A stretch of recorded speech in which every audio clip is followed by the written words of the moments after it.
মসজিদে শিশুর উপস্থিতি গুরুত্ব দেওয়া। কোন জায়গায়?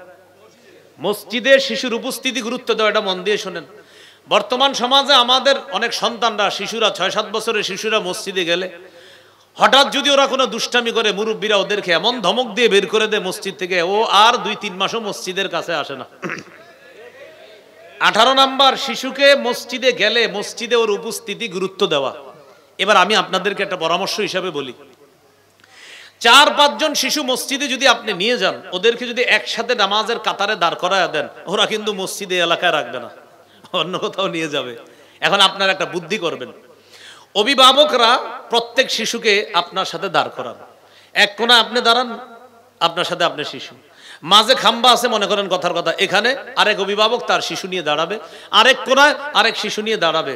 এইভাবে শিশুরে মসজিদে আটকান, মসজিদ থেকে বের করে দিয়েন না। আপনারা যখন রুকুতে যাবেন, ওরা কিন্তু ওদের নেটওয়ার্ক ঠিক রাখে, রুকুতে গেলে সবাই এইভাবে নেটওয়ার্ক ঠিক রাখে, তো দুষ্টামি করতে পারে না। এগুলো জানেন, যারা সন্তানের বাবা আছেন আপনারা জানার কথা। তো এইভাবে ওদেরকে মসজিদে আটকান, মসজিদে ওদেরকে মসজিদমুখী করেন। কেন? নবীজি সাল্লাল্লাহু আলাইহি সাল্লাম ইমাম সাহেবকে বলছে, ইমাম সাহেব আপনি যখন নামাজ পড়াবেন 4 শ্রেণীর মুসল্লিরে গুরুত্ব দিয়ে আপনি নামাজ পড়াতে হবে। সুবহানাল্লাহ। ক্বালা রাসূলুল্লাহ সাল্লাল্লাহু আলাইহি ওয়াসাল্লাম, ইযা আম্মা আহাদুকুমুন নাস ফালইউখাফফিফ। নবীজি বলেন, তোমাদের কেউ যখন মানুষের ইমামতি করবা, 4 শ্রেণীর মুসল্লির প্রতি লক্ষ্য রেখে নামাজ একটু সহজ করবা। 4 শ্রেণীর মুসল্লির প্রতি লক্ষ্য রেখে নামাজ একটু সহজ করবা। 1 নাম্বার, ফাইন্না ফীহি মুদ্দাঈফা, মুসল্লিদের মধ্যে দুর্বল মুসল্লি আছে।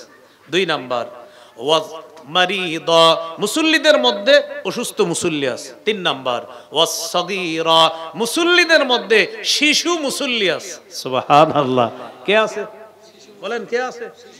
শিশু। 3 নাম্বার। 4 নাম্বার, ওয়াল কাবীরা, বৃদ্ধ মুসল্লি আছে। বলেন 4 শ্রেণীর মধ্যে শিশুর কথা আছে কিনা?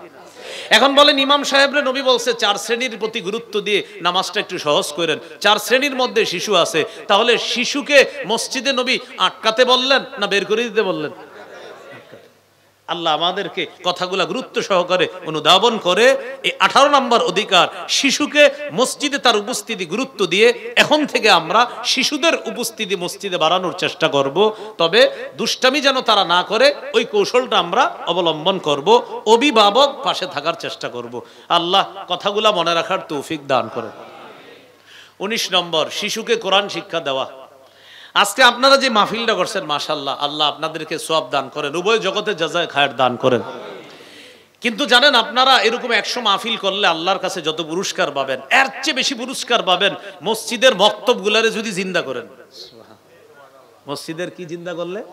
সবাই জোরে বলেন, কি বলছিলাম? 19 নম্বর, কোরআনের শিক্ষা। এটা শৈশব থেকে দেওয়া। কি শিখলাম ভাই? ব্যাপকভাবে আমরা চিন্তা করব। আমারই আপনারা চিন্তা করবেন, এই নবীনগরের প্রত্যেকটা মুসলমানের সন্তান বিশুদ্ধ কোরআন শিখতে হবে, এটা আমরা মাথায় রাখতে হবে ইনশাআল্লাহ। তিরমিজির হাদিস 2909 নম্বর হাদিস।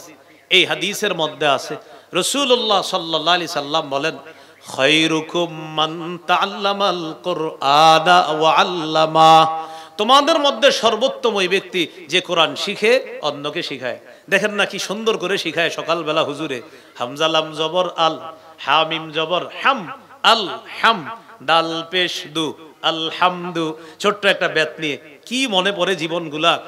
আব্দুর রহিম এদিকে পর, তুই পর, বা জবর বা, শিন জবর শা, বাসা, র 2 পেশ রুন, বাসারুন, যা তুই যা, তুই এদিকে পর, নুন জবর না, সদ জবর স, নাস, র জবর র, নাসর। নবীজি কি বলে জানেন? খায়রুকুম, খায়রুকুম। এই শোনো, এই যে পড়ছে আর যে পড়তেছে, যে পড়াইতেছে, আমি নবী এদেরকে তোমাদের মধ্যে সর্বোত্তম বলে ঘোষণা করলাম। এই হলো 19 নম্বর, কোরআনের শিক্ষা দেওয়া।